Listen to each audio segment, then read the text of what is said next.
এবারের ঈদ সকলের জীবনে নিয়ে আসুক অনাবিল সুখ শান্তি। সবাই সুস্থ থাকুন, ভালো থাকুন। আমি চট্টগ্রাম বিশ্ববিদ্যালয়ের 5 আগস্টের পরে উপাচার্য হিসেবে দায়িত্ব গ্রহণ করি।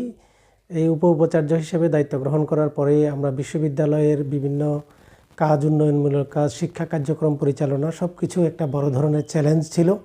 কিন্তু বিশ্ববিদ্যালয়ে আমাদের শিক্ষক, কর্মকর্তা, কর্মচারী সবাই আমাদেরকে সহযোগিতা করে। আমরা সবাই এই কর্মযজ্ঞের মধ্যে এই প্রথম দায়িত্ব নেওয়ার পরে মাহে রমজান পালন করি। এবার ঈদ হচ্ছে। আমি বিশ্ববিদ্যালয়ের একজন উপাচার্য হিসেবে আমাদের সকল শিক্ষক, কর্মকর্তা, কর্মচারী এবং যত অংশীজন আছে সবাইকে আমি ঈদের শুভেচ্ছা জানাচ্ছি। সবাইকে ঈদ মোবারক। আবার এবারের ঈদ সকলের জীবনে নিয়ে আসুক অনাবিল সুখ শান্তি।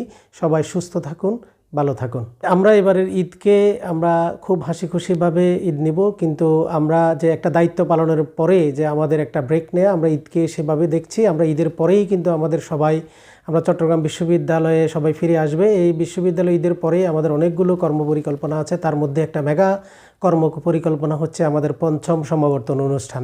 আমরা জানি যে মের 14 তারিখে আমাদের মাননীয় প্রধান উপদেষ্টা চট্টগ্রাম বিশ্ববিদ্যালয় সমাবর্তন বক্তা হিসেবে আসবেন। তাকে ডিলিট ডিগ্রি দেওয়া হবে। তারই প্রাণের শিক্ষা প্রতিষ্ঠান হচ্ছে চট্টগ্রাম বিশ্ববিদ্যালয়। এই শিক্ষা প্রতিষ্ঠানে এবারে 5ম সমাবর্তন অনুষ্ঠান হচ্ছে। আমরা জানি যে এইবারের সমাবর্তন অনুষ্ঠান হবে সবচেয়ে বড় সমাবর্তন অনুষ্ঠান। আমরা 13 বছরের গ্র্যাজুয়েটদেরকে এবার সমাবর্তনের মাধ্যমে সার্টিফিকেট দিব।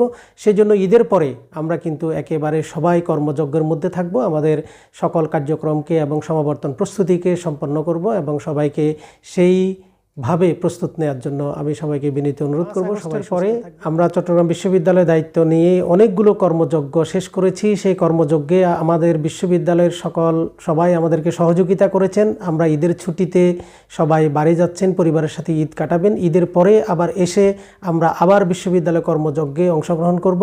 সবাই ভালো থাকবেন, সুস্থ থাকবেন। আপনাদের সহযোগিতা কামনা করছি। সবাইকে ঈদ মোবারক, ঈদের শুভেচ্ছা।